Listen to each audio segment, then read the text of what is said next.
and we introduce you to Dakar-bound Aravind KP, a step inside Tata Motors design,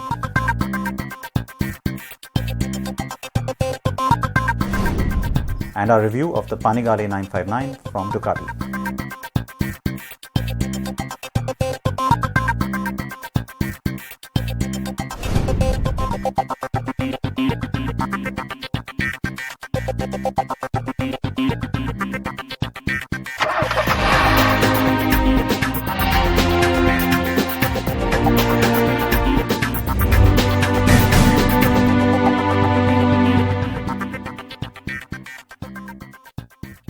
So there's a lot coming at you this episode of CNB. Thanks for joining us. I'm Siddharth Vinayak Partankar. We'll begin straight away by taking you across to Pune to the Tata Motors headquarters. This is, of course, where we are entering the design facility. Now, design studios typically aren't places that people like to let you into, but once in a while we do get lucky. Now, Tata Motors is enjoying a little bit of success with the Tiago. It is a new sort of a direction that the company is heading in, and a lot of that has to do with design. So take a look at what the company is thinking about when it comes to future products and the importance that design plays for its future products as well.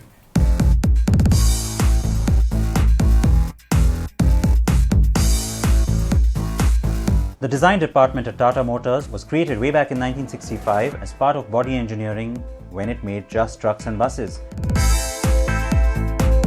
In 1994, Tata decided to form an independent design studio just as it was venturing into passenger vehicles. And now the company has 3 design studios, one each in Italy, the UK, and the biggest one here in Pune, with 190 designers working across all 3. The big new focus at Tata now is its new impact design language for its cars, and the first product to truly exemplify this has been the Tiago. Now, typically there's plenty of secrecy around design, but Tata has invited us in today to its Pune facility, just like it had also had us visit the design studio in Coventry exactly 2 years ago. The latest design study that will come to us soon is the crossover treatment Tiago that was shown at the Expo 2. Black plastic cladding, roof rails and a rear spoiler make it look fairly sporty, right? The car does look like an accessorized version of the Tiago, and so it is. The company is considering this as a variant or even to simply offer just as a separate custom body kit for Tiago owners to give it a bit of a boost. Would you like to see this variant being offered? Share your thoughts with us on facebook.com/CNB show or on Twitter @Sid Partankar. Tata Design Chief Pratap Bose conducted us through his workspace, and we also got to play around with some clay. To go from sheet of paper to sheet metal is a long journey. It takes anywhere between 3 to 3.5 years. But within that journey, there are some very critical steps and processes. Of course, first is to get the design to look attractive on paper. My design team is extremely talented and skilled, and you can see the level of skill and how they very quickly capture what that car needs to be. So in this case, it's a Tiago, but we've seen other cars from us. In each project, we go through this phase and we make hundreds of sketches. I mean, I'm not exaggerating here. There are close to 200 or 300 sketches that the team would create, and then we pick 3 or 4 from there to really take forward. I mean, don't forget, it's quite an expensive process, building cars or designing and engineering a car. So we need to ensure that the design A can be manufactured. That's important because we have to make the car, and B, it lasts for some time because 40 months before you launch a car, you should have something which is already quite futuristic. That when you launch it, it lasts for another 4 or 5 years. So we are already talking about a 10-year window. So take us through what happens when when there's a clay model in place, and when you're talking to the engineering team and the different teams which are which held involved, the entire car together. So you're right. You're quite right. I mean, because we are selling a 3D object, we are not selling a drawing. Yeah. It's very important that the 3D object actually represents the design. We use this material we call industrial clay. Even though it looks like plasticine, it's not. It's a very, very highly engineered material. We keep that at about 60 degrees in what we call the oven, the clay oven. And at 60 degrees, it's extremely soft and pliable. And so we can then sort of apply it onto the car. Yeah? And once the clay actually cools to room temperature, it becomes quite hard. And it becomes workable. And then we have a series of tools. Series of tools we use to then sculpt the shape of the clay. So for example, if one of the design has a feature like that, we use this tape. This tape, you can see, bends in all directions. I'll just so on the bonnet, if you want a nice feature, we mark that on, and then using the tools, we can actually sculpt that shape. Of course, my colleagues who are the actual clay sculptors are a lot better than me in this process. But this is where the designers really can express their idea from 2D to 3D. And this is a really classic time-tested way of doing this. I mean, we talk about technology, and we talk about a lot of things, the computer and automation, etc. But there's this phase in the process where the designer is actually touching the material, is where the real beauty of the design comes in. So you can see very quickly, we are able to sculpt a shape, and then you'll obviously clean up the other side as well. There was some appreciation for the bolt and zest as products that showed Tata was working towards a new direction on design and quality, but the bigger acclaim for Pratap's team has come with the Zika turned Tiago. So we've now got a new function actually in Tata Motors design, which is called perceived quality or design quality. I think you went to that little studio as well. There they have, my team who works there, I think they have microscopes for their eyes, because they look at everything with such level of detail. So does the shade match? Because for example, if here you have a fender which is in metal, you have a bumper which is in plastic. Both are supplied by different people. They are painted using different paints, but the color has to match. It has to match, yes. That's quality, right? That the color is seamless across the plastic to the metal. If there was a color difference, you would say, oh, that's really poor quality. And an ordinary customer will understand that, not even someone trained like us in design. So for the ordinary customer, those are the things that make a very, very big difference. And we've got specialists, therefore, in that area who ensure with the suppliers that when the bumper is painted and the body is painted in metal, when they come together, they're the same color. And the same process is followed for the interiors of the car as well? For the interiors, even more. I'll tell you why. Because interiors is something that you are actually sitting in. You're immersed in the interior. So the touch feel, and it's much closer to you.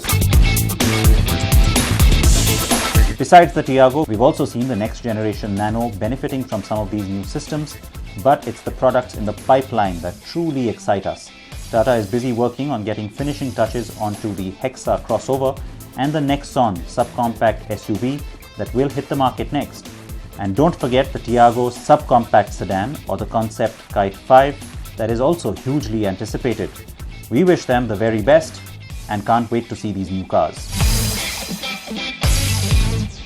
So it's exciting times possibly ahead from Tata Motors, and I can't tell you, I can't wait to get my hands on that Nexon subcompact SUV. With that, it's time for us to take a very short break, but as you can see, I'm being joined by a special guest. To find out who this is, if you haven't recognized him already, stay tuned to the show and join us after this break.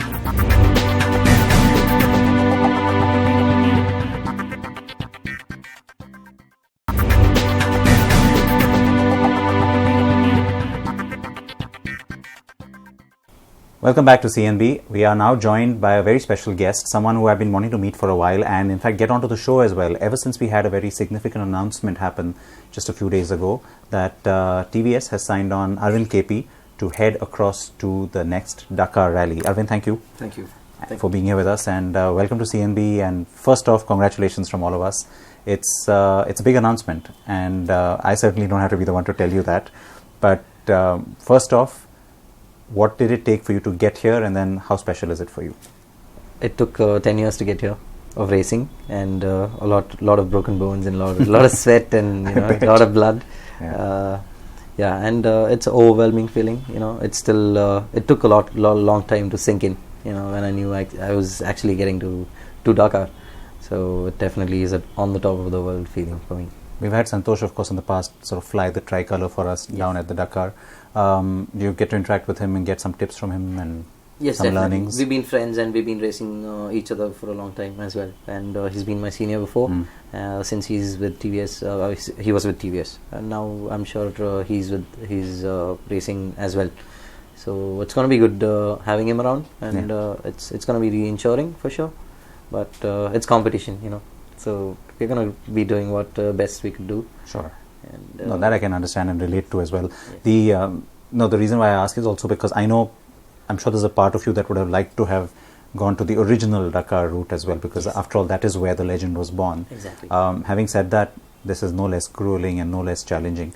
But of all the things that you hear, about this event, it is just about a sense of fulfillment or completion that also becomes a very big part of it. Something that not you and I don't always relate to, because any sporting event, typically it's all about winning. It's a little different with Dakar, isn't it? Yes, Dakar with such magnitude, just finishing it is more like an achievement for everyone. There are so many. It's usually like earlier it was not the racing format. There would be like challenges and they would ride and it would be a common man doing it. Now since years have passed by, gone past, and it's more of a racing format now. All the guys are they train all year long, and they're mostly in atmospheres and terrains like Dakar, training all year long, and their equipments are so fast and everything is developed for them. So it's more like a racing format now. But everyone's just looking to finish the whole rally, because finishing is the first challenge. Because you might be the fastest, but if you don't have the temperament, and if you can't deal with the elements which is thrown at you, and you don't finish, it's no point. And when you have such support and so many people backing you, and there is so much investment going, I think finishing has to be the primary notion, and it definitely is an achievement. It is going to be an achievement for me if that's where I'm looking at. Hold that thought, because I want to ask you a few more things, and I'm sure people would like to know about that. But we're going to stay with two wheels here and quickly bring you the review that we've been promising you for some time. This is the new Ducati that they're calling a baby Ducati. Pritam spent some time with it. Here's the review. Passengers on me now for 9513 to go free. Outgoing ready to proceed to departure gate number 30. Chang International Circuit, Buriram, Thailand. The mission? To ride the newest Ducati Supersport. But before that, we get to meet the finest Ducati riding instructors from around the world, get some riding tips and improve our track riding skills courtesy the Ducati riding experience. And we're here to spend some quality time. 4 track sessions, 6 laps each with the smallest Ducati Supersport, the 959 Panigale.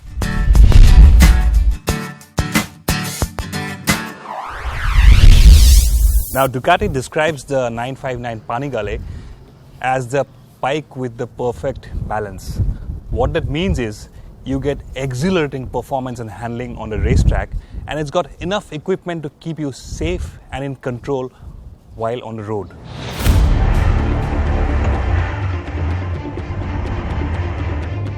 Ducati describes the 959 Panigale as a bike with the perfect balance. What that means is you get exhilarating performance on the racetrack, but enough equipment to keep you safe and in control on the road.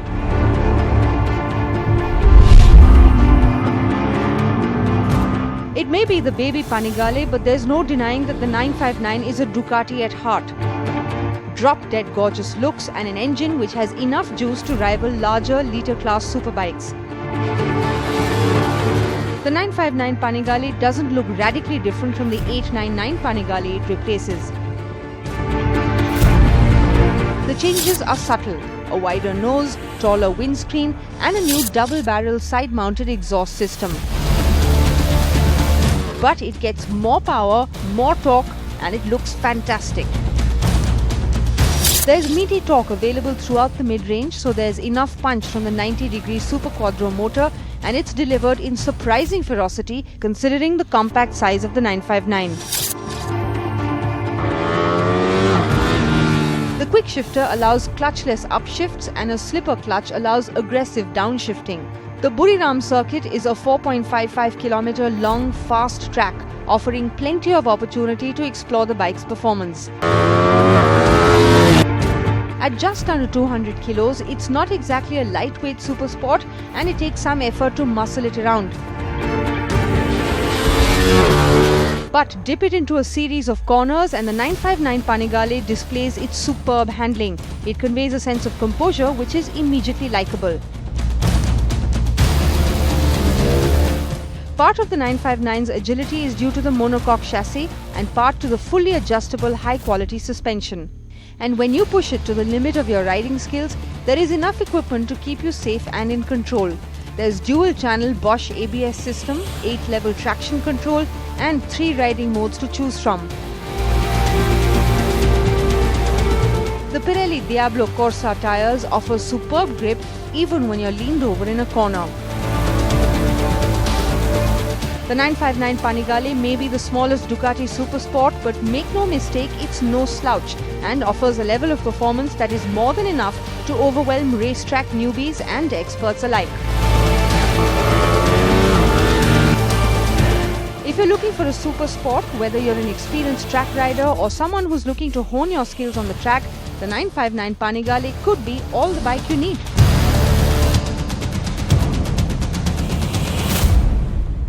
Alright, that's the latest on the block from Ducati. We're still talking here with Aravind. We're talking about the magnitude of the Dakar event. Tell us a little bit of the bike that's going to be with you. It's a 450cc. It's a Sherco TVS rally bike, and it's an off-road bike, which will have more tank capacity to go through stages, which is 900 kilometers and all that. It's going to have really good suspensions, which has like a lot of wheel travel. Like 17 inches in the front and 12 inches at the back, with a 21-inch wheel in the front and 18-inch wheel at the back. And then it's a total off-road bike. It's made in a way where it can go through anything, almost anything, which is being thrown at you at the Dakar or any rallies. Yeah. So that's the bike which I'm going to be riding. And how much training do you get to do with the bike before the event?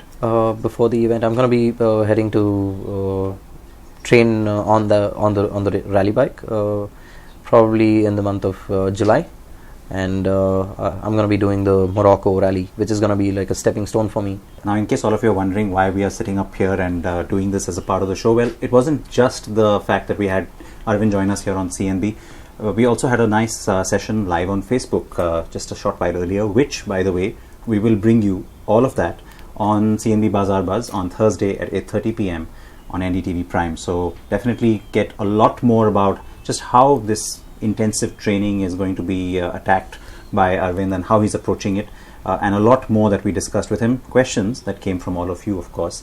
So we'll take that up on Bazaar Buzz on Thursday night. Aravind, thank you. Thank you. And real pleasure to see you. All the very best. I mean, we can't say that enough. Thank you. We'll have our ear to the ground for any news that comes in, first from Morocco, then from Dakar. Yes, thank you. Thanks for joining us. Thanks for having me here.